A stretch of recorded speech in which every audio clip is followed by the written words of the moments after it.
Vamos entender estes indicadores econômicos com o nosso colunista do CNN Money, Gilvan Bueno. Seja bem-vindo, Gilvan. Um ótimo começo de semana, é um prazer estar aqui com você. Infelizmente, para falar de piora nas projeções do mercado aqui com o Boletim Focus, tivemos a pequena melhora, uma pequenina melhora para alguns indicadores, mas em geral nós temos revisões para cima de inflação, revisões de câmbio, revisões também de taxa Selic.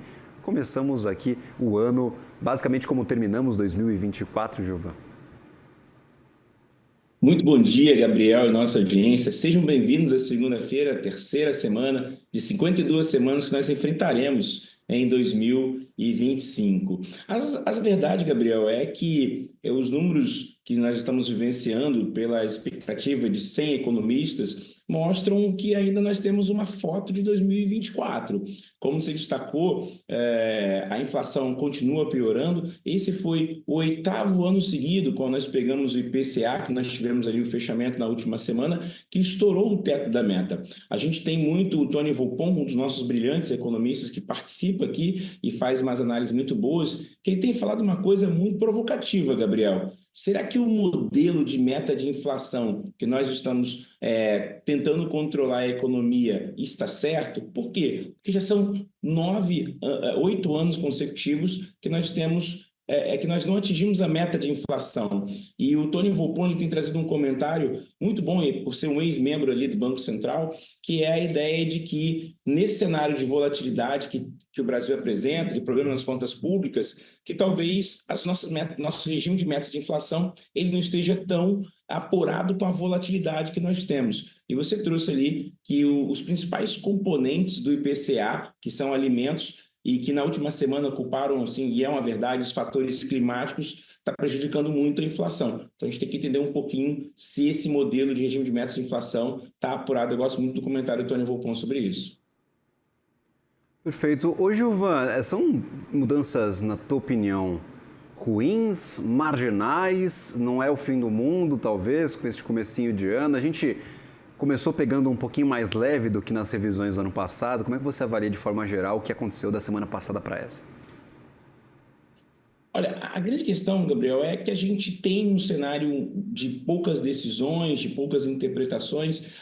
A próxima semana, curiosamente, daqui 7 dias, dia 20 de janeiro, será um momento chave para determinar 2025 no primeiro trimestre e segundo trimestre.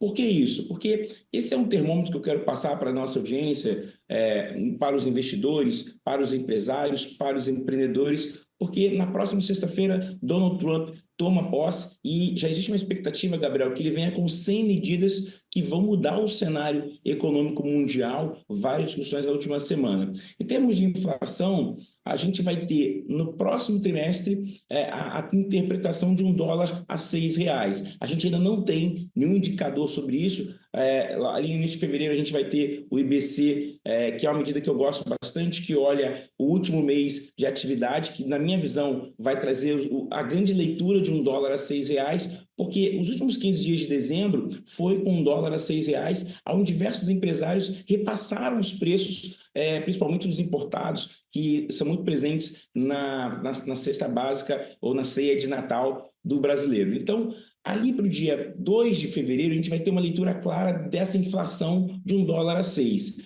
Esses impactos, Gabriel, eles sairão mais sentidos ali a partir de fevereiro. Então, a gente está olhando, por exemplo, esse Boletim Focus sem uma sensibilidade de preços de $1 a R$6, que eu e você falamos aqui algumas vezes.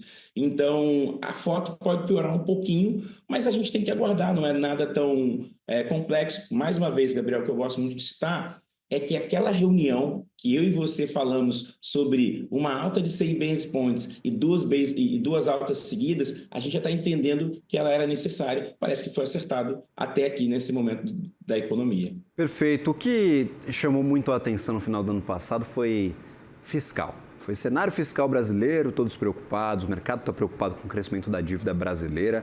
Você acha que vai ganhar um pouquinho mais de importância essa porção do Focus que indica as projeções para resultado primário, para resultado nominal, para a dívida do setor público brasileiro? Nós tivemos revisão para o ano que vem, para 2026, revisão para cima, aumentando, chegando a 71% do PIB a nossa dívida, Gilvan.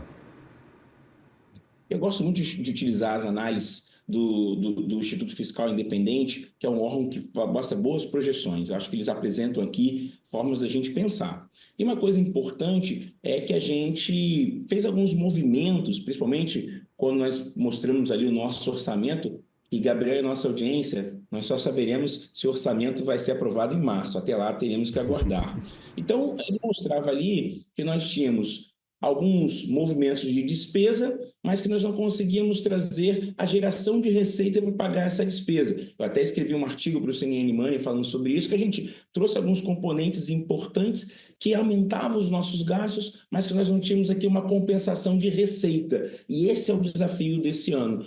Os bancos centrais, o FMI, curiosamente, fez estudo sobre isso, os bancos internacionais fizeram estudo sobre isso, e existe uma ordem que muitos fundos de investimentos, gestores, fundos soberanos, grandes players internacionais estão tentando reduzir os investimentos do Brasil, e isso preocupa bastante, principalmente no mercado de ações, porque isso impacta aqui a projeção de crescimento das empresas, que eles não querem fazer investimentos, Gabriel. Por quê? Porque a gente está sempre soltando mais gastos, mas menos geração de receita. Então, isso é a maior preocupação nesse momento. Então, se nesse primeiro trimestre nós tivermos muitas decisões de aumentar a despesa, mas sem gerar uma receita como contrapartida, vai trazer muita volatilidade. Perfeito. Gilvan, a gente fala que normalmente o governo se financia com títulos públicos. O Tesouro vai lá, faz uma emissão de títulos públicos, vende para os investidores, vende para quem estiver disposto a emprestar uma grana para o governo, paga os juros e, claro, paga as contas com o dinheiro que consegue nessas emissões. Você mencionava que alguns bancos estão desconfiados para investir no Brasil, estão até recomendando para os seus clientes que não invistam em Brasil. Falaram o seguinte: nós tivemos uma série de bancos internacionais indicando dúvida para essas emissões de renda fixa no Brasil, mesmo que muito atrativas, mesmo que pagando muito bem, recomendaram os seus investidores, os seus clientes, a tirar um pouquinho o pé daqui. Você acredita que, por exemplo, este cenário vai continuar na tua visão? E aí, como investidor brasileiro, não como investidor gringo, está valendo a pena colocar um pezinho aqui em Brasil? Está valendo a pena investir no nosso país? Gabriel, notícia de última hora. Eu estou falando direto de Lisboa. Tem uma série de reuniões aqui com alguns bancos internacionais, alguns gestores, porque com essa moeda forte, os gestores internacionais estão muito interessados em Brasil. Então, eu vim com uma série de diálogos aqui até quinta-feira para conversar e conseguir levar para a nossa audiência esses impactos dos investidores internacionais, principalmente nessa relação bilateral que começou a surgir Brasil e Portugal. Então, começa uma série de diálogos para ter uma sensibilidade mais sincera do que está acontecendo aqui, porque hoje o investidor gringo ele enxerga uma oportunidade no Brasil. Eu quero saber se esse termômetro é verdade mesmo. Porque quando a gente faz essa paridade de uma moeda que perdeu 30% de valor e que o investidor internacional tem maior poder econômico, isso é uma verdade. E aqui, Gabriel, um ponto importante, veículo, uma reportagem que saiu hoje, essa desconstrução nos juros, essa desconstrução no dólar, essa desconstrução principalmente nossas metas de inflação, isso tem acarretado num prejuízo estrutural para o mercado financeiro na parte de serviços, dos profissionais que trabalham. Entre 2022 e 2024, mais de 70 gestoras independentes fecharam suas portas. Isso acaba tirando o trabalho, tirando essa oportunidade dos profissionais do mercado financeiro conseguir conversar com os investidores internacionais. Então, hoje a gente tem uma preocupação porque isso está trazendo um prejuízo até nessa ideia de defender o Brasil, de mostrar as oportunidades, e muitas gestoras estão acabando, se fundindo. E por que isso é importante para quem está nos ouvindo? Porque quanto mais embaixadores existirem para defender o Brasil, a nossa economia e as oportunidades, é importante. Quando esses embaixadores acabam não existindo, então vem um veículo internacional e fala, olha, o Brasil não é um lugar para se investir. Eles falam, cara, mas tem tanto projeto de infraestrutura, tem tanta coisa boa. Então, quando esse está desorganizado, isso prejudica um pouco o mercado. E a gente sabe que economias desenvolvidas precisam de mercado de capitais desenvolvidos. Gilvan Bueno, uma ótima manhã a você, uma boa semana. Começamos aqui com tudo. Estamos olhando para os próximos dias, tem muito dado para sair, o mercado está começando a pegar no tranco, está aquecendo o motor, está ganhando velocidade. Terceira semana já deste janeiro e, claro, eu conto com a tua participação em próximas ocasiões, em próximas edições do nosso Abertura de Mercado e também do Money deste Morning Call. Um ótimo dia, bons negócios. Vamos na CNN.